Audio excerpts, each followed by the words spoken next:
প্রিয় ছাত্রছাত্রীরা, আবারও হাজির হয়েছি তোমাদের সম্মুখে আরো একটি গুরুত্বপূর্ণ সাজেশন ভিত্তিক ভিডিও।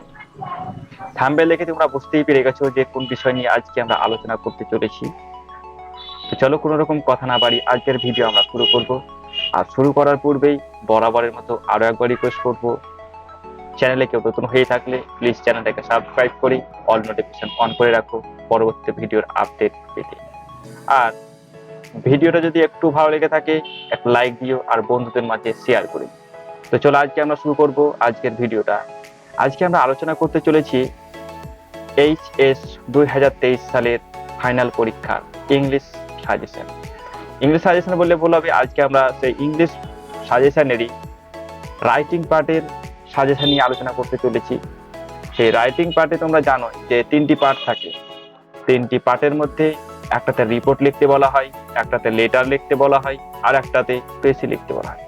তো সেই 3টি বিষয় থেকে নিয়ে যে কোনো একটি বিষয় পড়লেই সেখান থেকে তোমাদের সেই পার্টটা কমপ্লিট হয়ে যায়।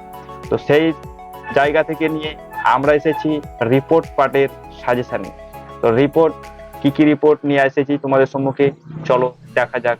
আজকে প্রথমে লিখে আছে, দেখো question number 1, COVID-19 awareness camp, অথবা দিয়ে দেওয়া আছে seminar on pandemic and ways to fight, এবং অর দিয়ে দেওয়া আছে corona virus awareness camp in school. তো স্টুডেন্টস, 3টি কোশ্চেনের উত্তর একই, কম বেশি একই উত্তর, কারণ 3টিকেই দেওয়া হচ্ছে কোভিড-19 এর সম্বন্ধে লিখতে বলা হয়েছে। এখানে বলা হয়েছে কোভিড-19 অ্যাওয়ারনেস সম্বন্ধে তোমাদের একটা ক্যাম্প করা হয়েছিল, সেই সম্বন্ধে রিপোর্ট লেখো। একটা বলছে সেমিনার হয়েছিল, সেই সম্পর্কে রিপোর্ট লেখো। আর একটাতে বলা রয়েছে করোনা ভাইরাস অ্যাওয়ারনেস ক্যাম্প, সেই সম্বন্ধে তোমাদের স্কুলে একটি অনুষ্ঠান অনুষ্ঠিত হয়েছিল, একটা প্রোগ্রাম অনুষ্ঠান করা হয়েছিল সাধারণ মানুষকে জানার জন্য, সেই সম্বন্ধে একটা রিপোর্ট লিখতে বলা হয়েছে। ঠিক আছে, তো 3টে কোশ্চেনের উত্তর কম বেশি একই হয়ে যাবে, তোমরা একটু ভালোভাবে তৈরি করে নিও। ঠিক আছে। আর কোশ্চেন নম্বর 2, waste to no water awareness camp on water crisis. বর্তমান সময়ে বা বর্তমান যুগে বা অদূর ভবিষ্যতে কতটা জলের যে সংকট হতে চলেছে আমরা অনেকেই জানি, অনেকে অবগত রয়েছে।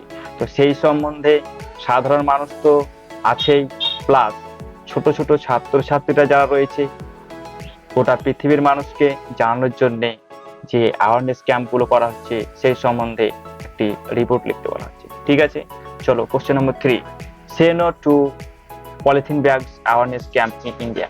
আমরা জানি যে পলিথিন ব্যাগ আমাদের জীবনে কতটা জায়গা করে দিচ্ছে, যেখানে যাচ্ছি আমাদের পলিথিন ব্যাগ আমাদের সঙ্গেই আছে, কিন্তু আমরা জানি না যে পলিথিন ব্যাগ কতটা আমাদের ক্ষতি করছে, কতটা ক্ষতিকর সেই পলিথিন ব্যাগ। তো সেই সম্বন্ধে মানুষকে সচেতন করার জন্য তোমাদের স্কুলে একটি অ্যাওয়ারনেস ক্যাম্প অনুষ্ঠিত হয়েছিল, সেই সম্বন্ধে একটি রিপোর্ট লিখতে বলা হয়েছে। ঠিক আছে, আশা করছি তোমরা লিখতে পারবা। এবং চলো কোশ্চেন নম্বর 4 কি বলছে, দেখো ইন্টার স্কুল ড্রামা ডিবেট, অথবা দিয়ে দেওয়া আছে ইয়থ পার্লামেন্ট কম্পিটিশন।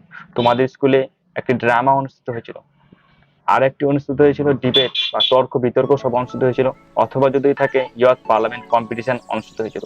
এই 3টি তোমাদের পার দিয়ে হয়ে থাকতে পারে, বা হয়তো ড্রামা লিখতে থাকবে যে ড্রামা অনুষ্ঠিত হয়েছে সেই সম্পর্কে একটা রিপোর্ট লেখো, অথবা বলতে পারে ডিবেট হয়েছিল সেই সম্পর্কে রিপোর্ট লেখো, অথবা বলতে পারে ইয়থ পার্লামেন্ট কম্পিটিশন হয়েছিল সেই সম্পর্কে রিপোর্ট লেখো। 3টি কোশ্চেনের উত্তর আশা করছি তোমরা লিখতে পারবে। ঠিক আছে, চলো কোশ্চেন নম্বর 5 কি বলছে, cyber awareness camp in school. ঠিক আছে, এটা খুব গুরুত্বপূর্ণ।